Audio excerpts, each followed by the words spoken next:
Hey friend, welcome back to another episode of Mastering Post-Production Sound. My name is Joel D. Catalan. I am a re-recording mixer and supervising sound editor.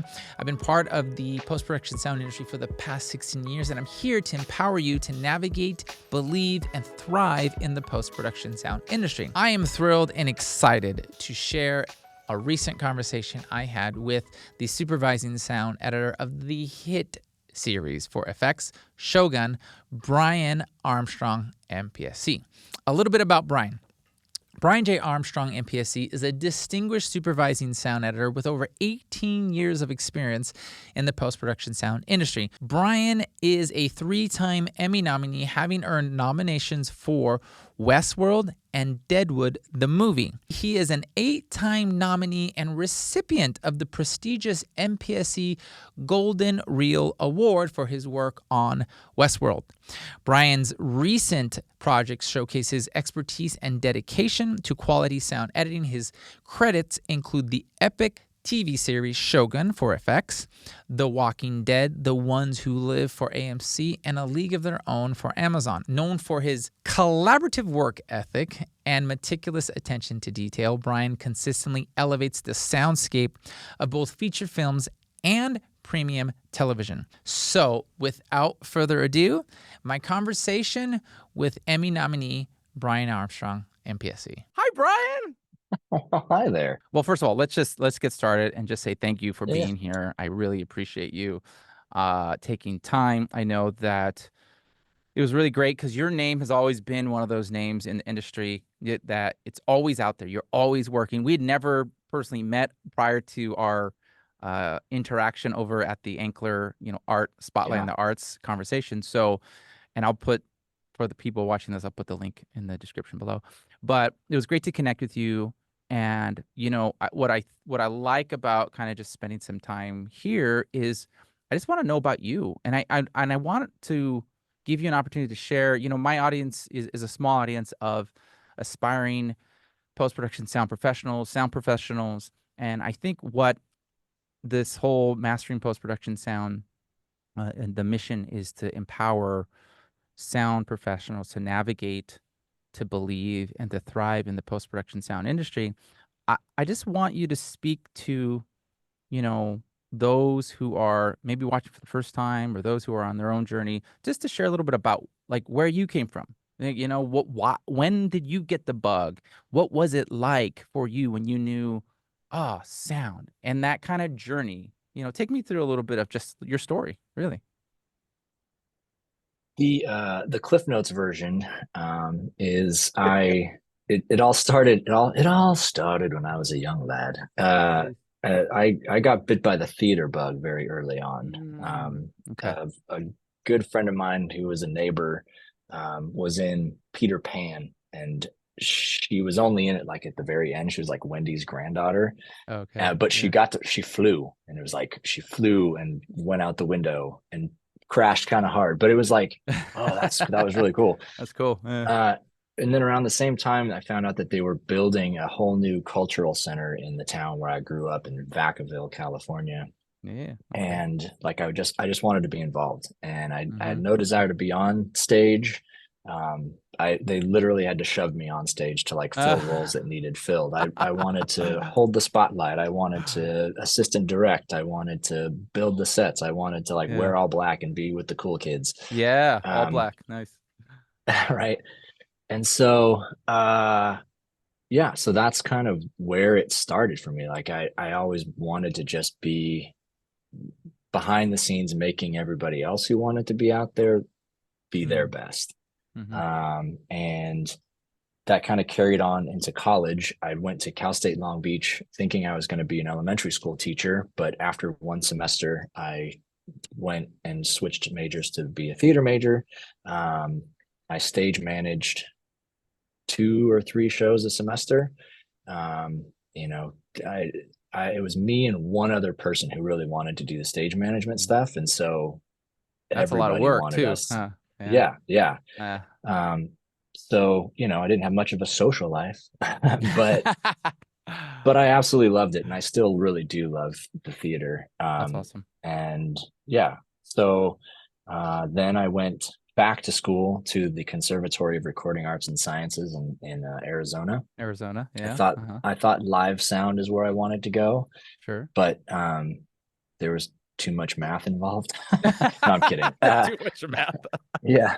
No, what it really was, I to like really be successful in that career requires being on the road a lot, and family was a higher priority for me. And so when we did our post-production unit, it was like, okay, yeah, this totally makes sense. This is like Right. exactly geared toward what I would like to do. Mm-hmm. Did an internship at a little place in Burbank, Samy Sound Inc.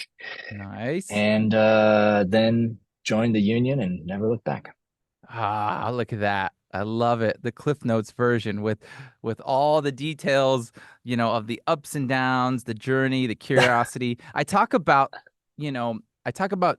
curiosity, right? A lot in kind of this circle online. Just the idea that curiosity leads to growth. Um, for you, I'm curious, like, where did it, when you were introduced to the post sound stuff, like, did you find that you were, oh, I got to learn more about that? Were you self-motivated? Like, how did that idea of being curious lead to growth in your knowledge of post sound stuff? I think when I was at Cal State Long Beach, I was doing a play that a friend of mine wrote. And part of it was like sound design. And Oh, at okay. Cal State Long Yeah. Beach, it was very hands off Okay. ish, not Okay. in a bad way. It was like, here's the Pro Tools system, here's some CDs that have sound effects on it. Got it. Pro Tools 4 or 5 was probably installed on it. And they were like, Nice. have a great time, Yeah, good luck. So yeah, exactly. I had no idea how to open Pro Tools, how to use Pro Tools, how to record. And it just like, we just kind of figured it out. Yeah. And that has sort of been like the motivating factor. I don't typically try and like build a bridge that maybe someday I'll cross. It's like, I need to get over there. And so I need to build that bridge, Right. Right. And so that's kind of what started it. And then when I did my internship at Samy Sound, it was all like just fast paced, Mm. quality wasn't not on the radar, but it like Mm-hmm. it can't be when you need to get through stuff so quickly, Right. Right. And so I learned how to just be fast there. And I That's learned good. how, Okay. yeah, I learned how to do things, but what was even more valuable was like, okay, this is not how I should do it, and like locking that away to be like, when I That's have the important. opportunity, Mm-hmm. totally. Cause like, I don't know, curiosity, mistakes, all of those things lead to that, and Mm-hmm. you kind of have to fail. I don't know. If nobody tells you the rules, you got to figure them out along the Yeah. way. And some Yeah. rules you just get broken, and I don't know what I'm trying to say there, but No, but I resonate with that. So yeah, no, you're spot on. You're spot on. It's like there's the mistakes. Like we need to make the mistakes, and I like to say like they're not mistakes, they're learning lessons. It's like you learn from everything. I mean, how many times, I remember as a recordist, I didn't know what a recordist did, but when I was, my first time and they say, okay, you're going to go to support the stages. I screwed up. I made mistakes, but I learned from them quickly. Like I like what you said, it was fast during your internship is like you learn all this stuff quickly, but you make the mistakes. You then say, okay, can't do that again, and that's kind of how you build I don't know, the scars and the yeah, tissue, it's the muscle. like make a lot of mistakes, but only make them once. Ah, ah, you very know, good. Very good. you know what I mean? I do. Like, I do. because if you make them too many times, then nobody wants to work with you. But Yeah, you're if, done. yeah, but if Oh. if and it all comes from an innocent place, we're Hmm. just Hmm. kind of Yeah. learning and figuring it out. I mean, we still are, Oh, all the time. I Yeah. don't, I don't have a tried and true way of doing anything. And Mhm. that's, I think, the most important part for the longevity of my own personal success is being sort of a chameleon, of being able to come Mm-hmm. into any dynamic and not force myself onto anything, but Right. see how I fit into the dynamic and then push those limits of like where I can contribute creatively, Mm-hmm. where they want it, where they don't want, So it's like Yeah. there's no there's no paint by numbers road to success, you know? I love that. I love that. And thank you for shedding light on that. Yeah, it actually, what I'm hearing you say also is this idea that concept of staying curious and learning is continual throughout your career. You're going to continue to be learning. I mean, it's like, I'm learning stuff all the time, and I love that you're willing to even bring creativity into it, because that's exactly it. It's like, try different things. Let's do it this way. There's no tried and true way. What works for you, what works for me is not going to work for, someone who's watching or somebody else. So I love that. That's, And every and I and I feel like everybody's in it for different things too, you know? Some people, and it's hard to say these things without sounding disparaging toward no, one no, no, path it's or okay. another, but Yeah, it's yeah. like some people are totally happy to come in, take notes, do exactly what needs to happen, and like go Yeah. home and have a beer and go in the pool. Yeah. Clock And like punchers, that, yeah, I get it. totally. So that's Yeah. totally fine. For me, I if I don't have an opportunity for creative input, or if I don't feel Mm-hmm. like I have a voice that anybody wants to hear, it's Mm-hmm. a little bit harder for me to get to like to jump through that hoop. Um, Mm, I like that. just because it's like for me, it's all I've got. Yeah. You Well, know? yeah, I do. I do. And that speaks to like your inherent creativity. I think if we go back to a little bit what you shared just about, for you, it started, with the theater. I know because I met my wife and I met in college, and she was in musical theater. She was in musical theater. I was playing in pit orchestra, so I was a musician. So there, even in high school, we had the experience of being on, I was in the pit. We had the musicals and everything I loved being a part of that. But that creativity with you, it's like it has stayed with you the whole entire time. And there's something. Speak a little bit about like what bringing creativity to your projects. Like I love that you are trying to bring everything that you are and try different stuff. Like how does creativity play a role in what you do daily? I'm trying harder these days to make it part of sort of our team's identity, where Mm, we're not just coming in and ticking boxes. We're going to come in and challenge certain things creatively. yeah, Like yeah. um, I totally hear the guide, and I know exactly where you're wanting to go Where with you it. want to go, right? Like trust us to push that as far as we can, and Yeah, we'll have the palette to play with, but absolutely. let us get up to bat to like swing and try and hit a home Yeah, run. And if we strike yeah. out and you don't want to do it, it's like there's no ego involved, which is Hmm. the other part of it. But it I guess there has to be a little bit of an ego to like think we can improve something sonically, Confidence, confidence. Yes, yes. I yeah, like it. Yeah, confidence. absolutely. And a lot of it's overt, with sound design stuff, and a lot of Hmm. it is much less noticeable. Like when we're going through a dialogue edit, and it's like this might work just 2 frames later, or I Right. this alt that you tried to put in here, the sync is having problems, so we're going to find something else, and like and Hmm. challenge it in that little way too. I Yeah. know a lot of people who are deathly afraid of that. It's like, this is how it showed up in the edit, We're not we gonna are touch not it. allowed to Right. Yeah. touch it, Hmm. Hmm. and that's, there's totally a place for that, and maybe somebody got burned by doing it, but for me, it's like if somebody gets mad that I've done that, Hmm. what are we doing here? Right. It's like Right. I can always go back to what we provided. It's not like we just deleted that off the face of the planet. We're not working on Yeah. quarter-inch tape here. So Right. Exactly. uh it's easy to navigate back on course, whoever's defining that, it's Hmm. easy to get there. So Hmm. just let us have an opportunity to do our thing to it, and 99.9% of the time it goes right by and people don't know, Yeah. Yeah.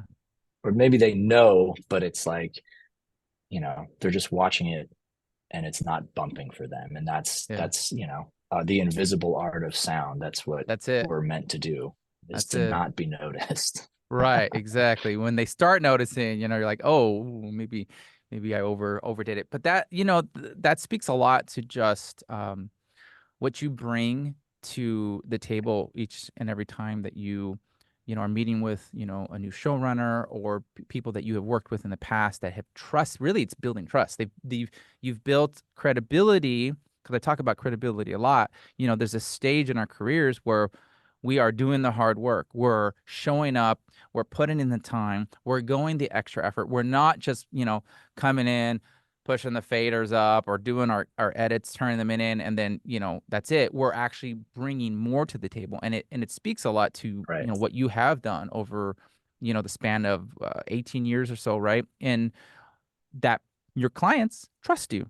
Your clients say, yes, they know that you will not just show up. And I think that's, I mean, we talk about just, the recent times as of this recording, your Emmy nomination for Shogun. Like, talk about something, a body of work that has taken it to the next level, right? Speak a little bit about like what that looks like as far as bringing the creativity to another level and the familiarity, right, with your clients, because you've worked with them before. Yeah, there's always some connective tissue, Yeah. with Shogun. I've done a lot of stuff with Jamie Wheeler, the one of the producers on the show. Um, and yeah, it's exactly that. And with Shogun, especially, they were so passionate about sound that they, Mm-hmm. you know, I feel like I'm a little bit all over the place, but I feel like the best crews know what every department does Yeah. and trusts that department to do it. Ah, I that's yeah. always strive to be the first department that nobody has to worry about. Like they Yes. know that the ADR is going to work. They know it's going to show up and it's going to sound good. They know that if they show up and something isn't quite right, that we have everything there to get them to the destination. And if Mhm. not, I know how to get it. You know what I mean? Exactly. It's Exactly. not always about knowing all the answers. It's about knowing how to find the answers There you sometimes. go. That's good. Um, That's good. Yeah. you know, uh, so yeah. So as far as Shogun, it, that was sort of a many crafts coming together in just Mm. spectacular fashion to Mm. create something that was like way bigger than any single department, and I Mm. know that's pretty common. I'm not trying to like reinvent the wheel here, but that's what Shogun was for us. It was that opportunity to really step up our game and match the costumes and match the Mm-hmm. just the meticulous effort that everybody else before us had put into the show. Mm. And of course it helped that effects just pushed the hell out of it. And, Yeah. That's billboards awesome. everywhere, the Super Bowl ad and all that stuff to Mm. really get attention. But then the show itself kept everybody's attention, which was great. Yeah. And I don't for half a second believe it was just because of the sound. It's just like we got to be that piece of the puzzle, and Mm. because it Mm-hmm. wasn't just the acting, it wasn't just the production design, it was like all of those pieces that come together Yeah. to create, you know, what I Yeah. what I think is kind of a masterpiece. I love it. Yeah, I like to say it as being, a small part of something bigger than, ourselves. Like we're part of when you have the the story, the people, everything. It really truly is that art of creative collaboration. Because again, we can't do anything by ourselves, especially like in the post sound world. I know that when I was starting out, and I don't know if you, have a similar story, but I remember at a point doing everything like, oh, because you're just starting out trying to get, I was doing free stuff on Craigslist, Mandy.com. I'm like, yeah, I'll do the sound design and I'll sure come over and record the ADR. And at the time I was also scoring. So I would score the music too, but you get to this level where you realize, like, I remember realizing, oh, they don't all do it themselves. Like, there's specific people, dialogue editors, sound designers, sound effects editors, recordists, everything. And just all of us being able to bring everything together, which elevates, like you said, bringing your team, having your team take it to the next level as far as creativity and everything, and being known for that. That's great. I can't edit dialogue as well as John Creed can edit dialogue. I can't Ah, design sound as well as Jim Gallivan or Ben Cook or Mark Hailstone y- can. And so why would not why would I try? Because that sounds stupid. Because I'd be more than happy to do it if the Right, opportunity right. presented Right, right, itself. right. But like, but I am best suited to be the person who advocates for them and Love gives it. them a place where they feel comfortable and they feel like they have creative input, you Mm-hmm. know. Mm-hmm. Mm-hmm. And so that's always That's good. my goal That's good. is to just foster that, Yeah. safety Yeah. amongst editors. Your role, as a sound supervisor, talk a little bit about like what it takes, because again, people who are watching this are people who are trying to figure out and navigate this industry. Talk a little bit about what some of the rewards are. Talked a little bit about, being able to put the right people in the right position, managing a little bit that. What was your first break, when it came to sound supervising? When did you know I like this? This is what I should do? I feel like from the beginning, That's a good answer. right off the Yeah, bat, just sure. because, like it even goes back to the theater days where it's like Mm, I mm-hmm. I strive, I do my best when I've got the whole picture in front of me, you know. Yeah. If somebody asks me what like my weaknesses are, it's if I don't know what that next step is, I'm kind of crippled, you know. Got Hey it. Brian, can Right. you deliver this thing? Yes, I can. Here's my list of questions. Well, Uh-huh. can you just That's deliver it? good. I can't. I don't know how to Right. just do one thing because you have to be versatile and you have to do all these things. Yeah. And that's one of the things that I always feel is really important is knowing that there's always somebody next in line. You know, Mm-hmm. when the dialogue edit's done, it goes to a mix stage. When the mix is done, those stems go to another department. And so like if John's not mixing, if John's not editing for the mixer, then Mm-hmm. he's already failing, you know. Mm-hmm. If the mixer isn't That's good. mixing for the stem delivery, then the mixer's failing, you know. So like when I see that whole picture and I see that chain and I see where how the whole train is chugging along, that's where Mm-hmm. I Mm-hmm. feel like I do my best to keep it going on the track and not fall off, you know. Right. Right. So that to me is what a supervisor is. I love it. A good friend, a therapist, Therapist. Yes. uh, Yes. Yes. you know, Yes. uh, because I love people. I love That's good. people. I like to pick up when people call because sometimes it's about work and sometimes it's about them just like bitching about it something else. And like Right. I'm Exactly. happy to be that person. I will Mm. totally take as much time as I need to listen and you know, I don't feel like I can solve anything, but I'll totally listen. Yeah. And Note to self, call if I Brian when can, I'll not throw feeling it. good. I think you and Therapy I might session. have been joking about it. I Yeah, I think. think you and I might have been joking about it at the Ankler thing, where it's like, if Yeah. there's any advice we should give, it's an improv class and a therapy class, There you go. to Yep, like exactly. Well, you nailed it. it Yeah, I sound know. Go ahead. Sorry, cut you off. it's so funny because no, it's just that ultimately people they're long days on the mix stage. Yeah, It's a long day, it's a long day. and if Hmm. you are somebody that people don't want to be with for a long day, you're already kind of backing yourself into a corner, Do you hear that, and people? It's fire. That's obviously fire right there. Listen to that right there. That's the truth. it does have to be backed up by knowing what the hell you're doing though, Amen to that. like, Amen to that. Amen to but at that. the forefront it just has to be a comfort thing, I have no problem going and getting Starbucks for somebody. If they're hungry, I will totally be the first person to leave and go find something. Or if it's a Mm, chocolate, like whatever it is, I don't care. I yeah. want people to be happy. I want people to be comfortable. Mm, Um, I just I thrive when everybody has an equal voice, yeah. because then Yeah. we're making stuff, Yeah. people these are Absolutely. somebody's dream up on the screen, and like let's treat it as Yeah. such. That's good. Yeah.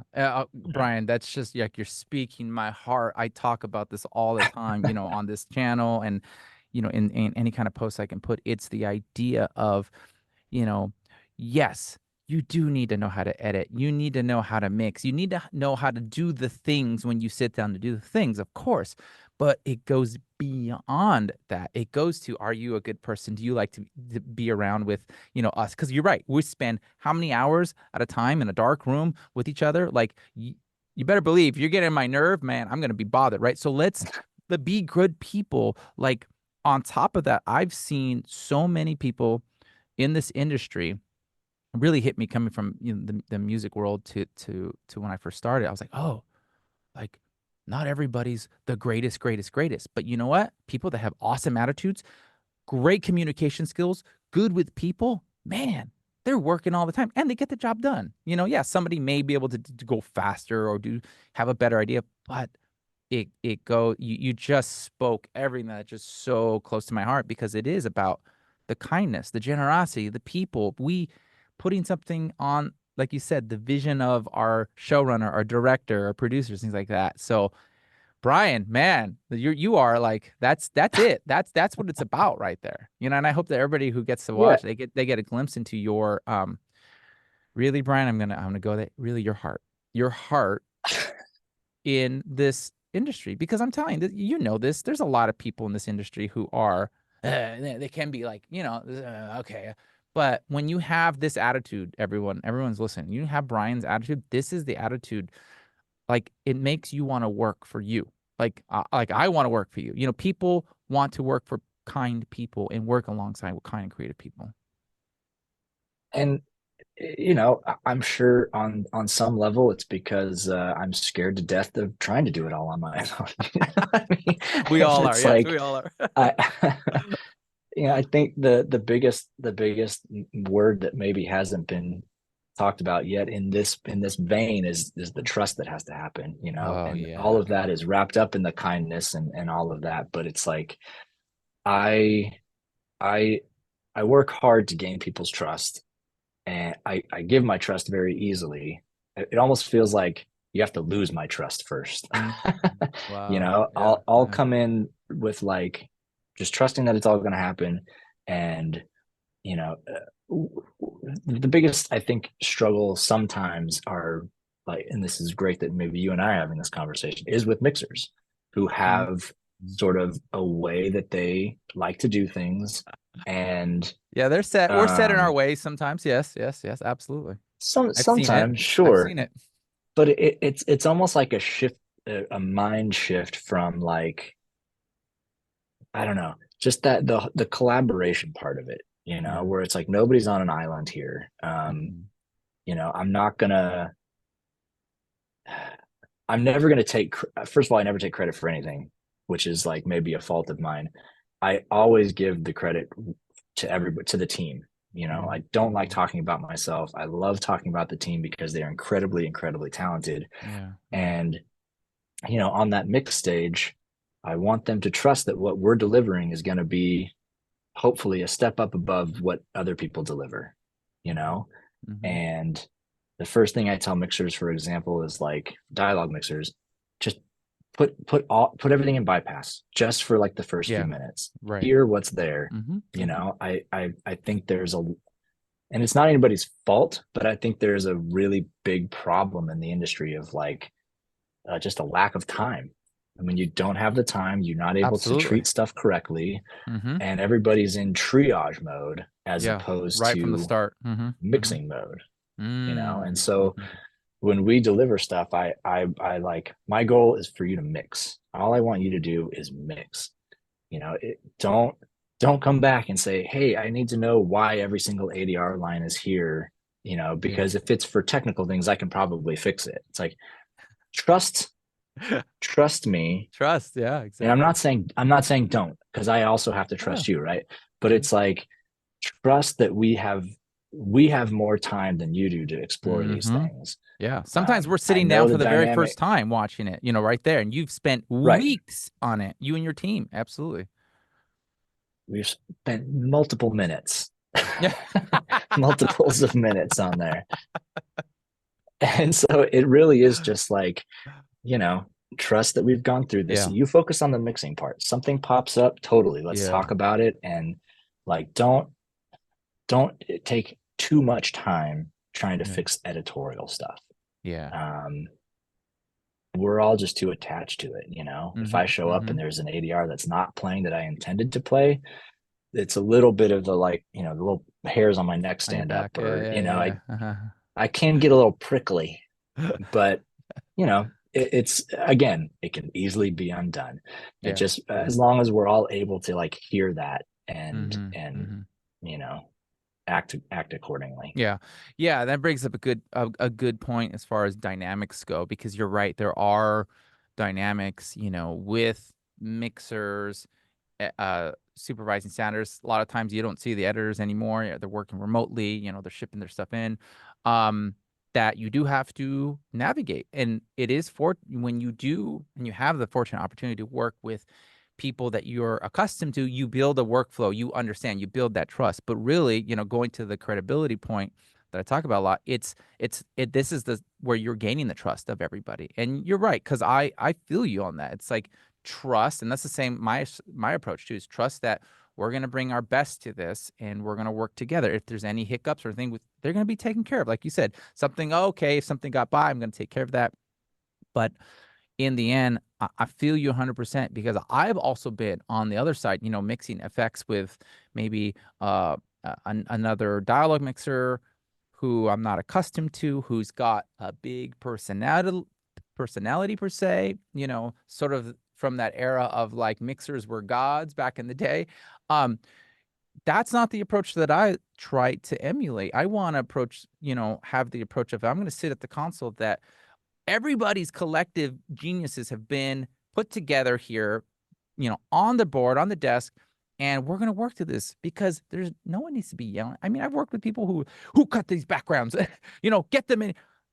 No. There's a kind way to do that. There's a way to get to this, but trust, again, that's a big thing. Yeah. And I hear you. Dynamics are a thing, and the more and more you work with people, this goes back to, spending long hours, you find the people, you find your tribe, for lack of a better Right. word, that you like to work with, and if you get to do that many times, it's awesome.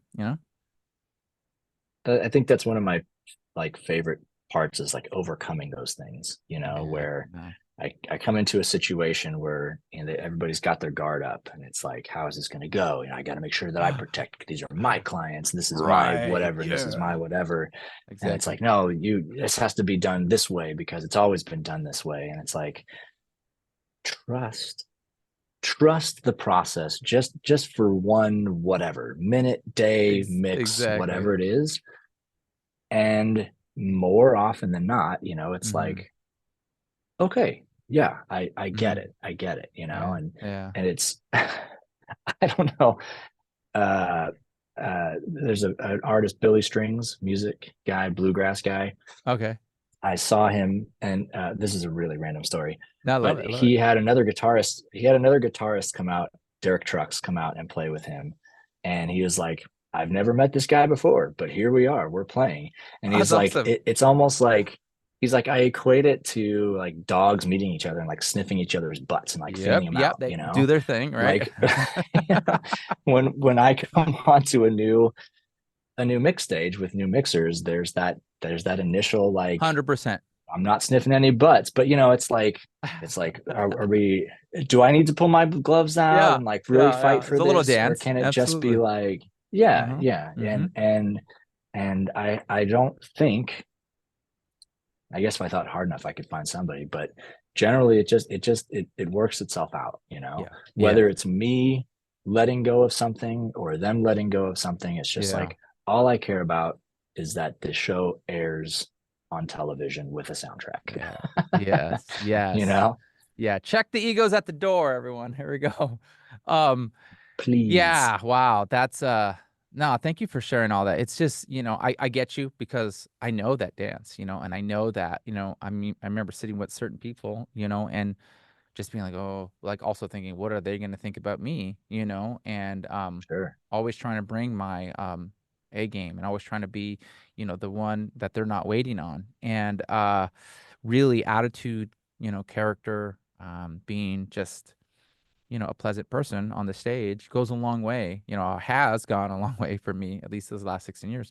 But Right. I want to take it back a little bit, as we're kind of talking about like all, what we do here. But as far as like when you think about your journey from where you started and where you're at now, do you remember like what that first break was for you? What was that first? Got my first gig, and then I was like, yeah, that's awesome. Like, take me back. Go back memory lane here for a little. Go on back. So I was fired from Samy Sound. The truth comes out. Thank you. I love it. This is good. Okay. It's I feel very justified for being fired. Well, I feel justified for my actions. But no, the story's not even important. Okay. But what it did was it allowed me to go, okay, good. Now what's next? And I happened to, through random connections, I knew a dialogue editor who was working at Sony, who was married to the sound supervisor who was working at Sony, Dennis Drummond. Oh, Dennis Drummond. Yes, Drummond. Absolutely. Awesome. So Kim Drummond's daughter went to a camp where I was a counselor, and she fell and broke her, like a little teeny tiny little fracture in her arm. Okay. And I was the counselor who like opened up a brand new splint, had no idea what the hell. I literally was like, which one do you want? This one, this picture, or this picture? Right. Hope this works. And sent her off into town. And, if Kim were to tell you this story, I saved her daughter's life. We'll go with that one. Yes. Good. Nice. So nice. I reached out and was like, can I just come hang out? And so I was hanging out with Kim. She was doing some dialogue editing, and I gave it a little shot at it and did a few things, fixed a couple things just to like flex that muscle or whatever. Yeah. And on a smoke break, Dennis Drummond was like, hey, do you want to cut Foley on this movie? And it was the Will Smith movie 7 Pounds. It came out in 2008, 2000 something. Yeah, cool. And so I was like, yes, I do. Absolutely. So I went from cool. Samy Sound, where I had to break open. There was a lot of like 22-minute reality things. So it was like cracking open the AAFs, organizing everything, doing a super quick edit, 3 or 4 a day just to pass them off so that Samy could mix them. Right. But going from that to, getting a week to edit a single reel of Foley. I was like, okay, this is kind of cool. So I had, and because I came from that world, I went through stuff very quickly. I don't think it was any good, my edit, but I got through it quickly. And I like that. I thought I did great, but looking back, who knows? But I would spend so much of, I would get through stuff, and then I would have time, and I would just go sit with the assistant editor. On that show is Tim Tetrello, who works over at 424 Post. Absolutely, yeah. And I was just like, what can I do? What are you doing? What are you doing now? Can I help? What are you doing? And so I would tape together cue sheets, or the back in the day when on the FX console, I don't even know what they were called at that point. Oh my God, but I would sit there and tape them together for them. Yeah. And, I really learned a lot. And from there, it's my neighbor. He loves the story. Every time I tell it, it just cracks up.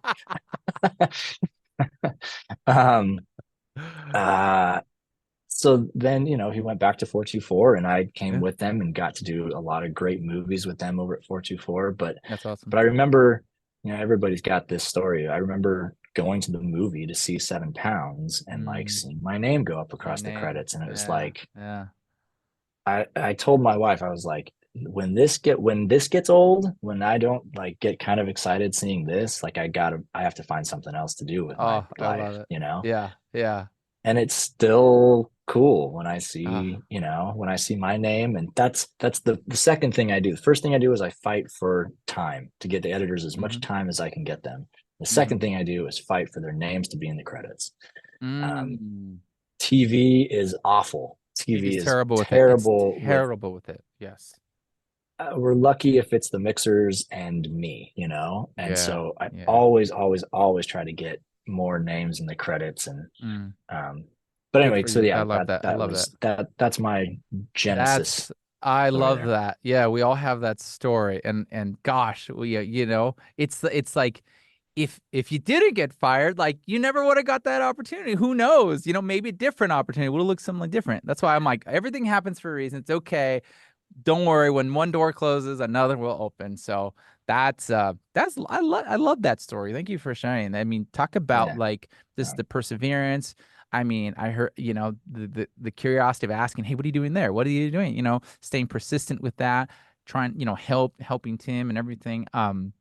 That just says it.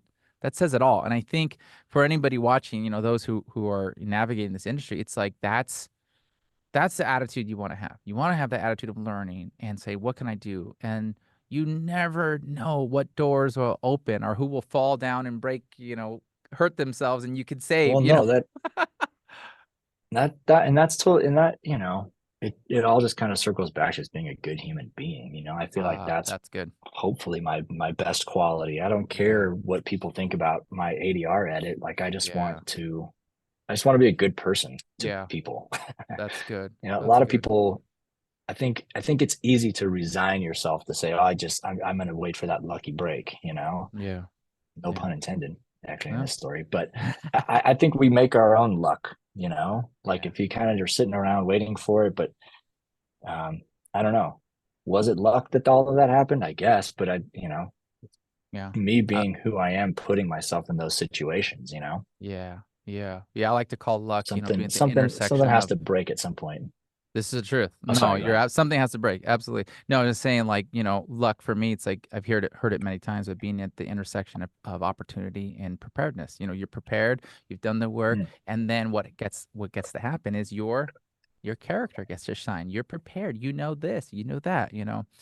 And that is really, to cap off like all the things that I think about, when you're building a career, you're starting out, at the end of the list for me, and really it's really high on the list, is that idea of relationships, like creating authentic relationships. Because as and I share a lot online, is that Hollywood runs on relationships. It's all about who you know, who knows you, more importantly. But you know talk about just a little bit of how friendships, relationships, how they've been pivotal and crucial in your own career. Yeah, I mean, we all start new, and then we all kind of get careers as we go along. And Jamie Wheeler, who is one of my favorite people on the planet, she was familiar with the 424 people way back when, Hmm. Hmm. and she had she I think it might have been one of her first producing gigs was a HBO web series back before Yeah. streaming was a Yeah. When thing. they had web series. Yeah. It's Hmm. called The Boring Life of Jacqueline. I wonder if it's even still out there. Oh, we'll But have it to we'll have was to go like, check it. Yeah. okay.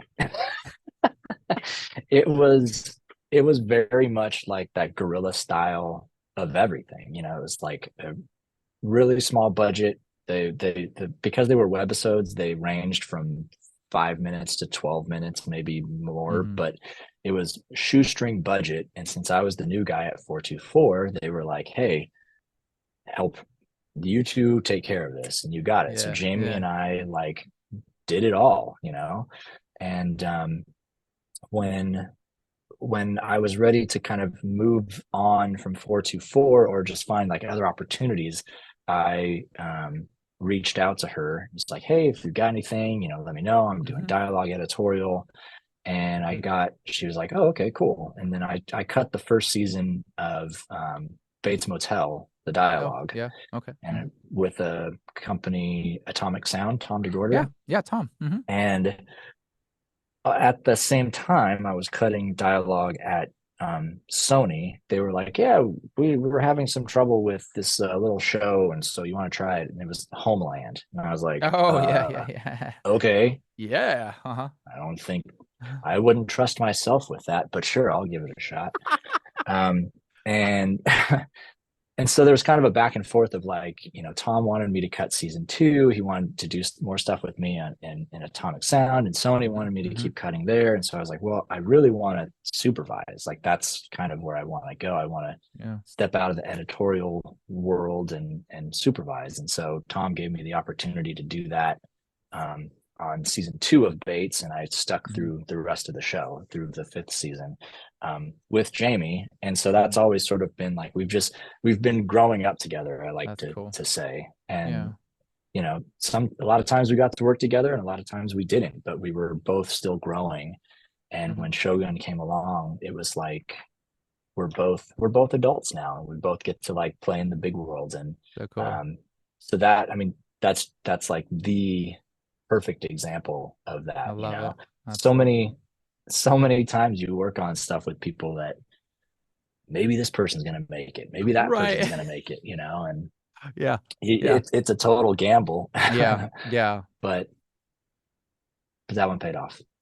Well, and it makes us, you cherish those relationships, and as you grow, you've been in the, like, just talking about you and Jamie, it's like you've been in the trenches together, and you've grown up, and you've journeyed together, and we get those cool opportunities like you have with Shogun, and here's to hopefully much more moving forward. It does make it very special, and so relationships are so important in this industry, and I appreciate you sharing about that.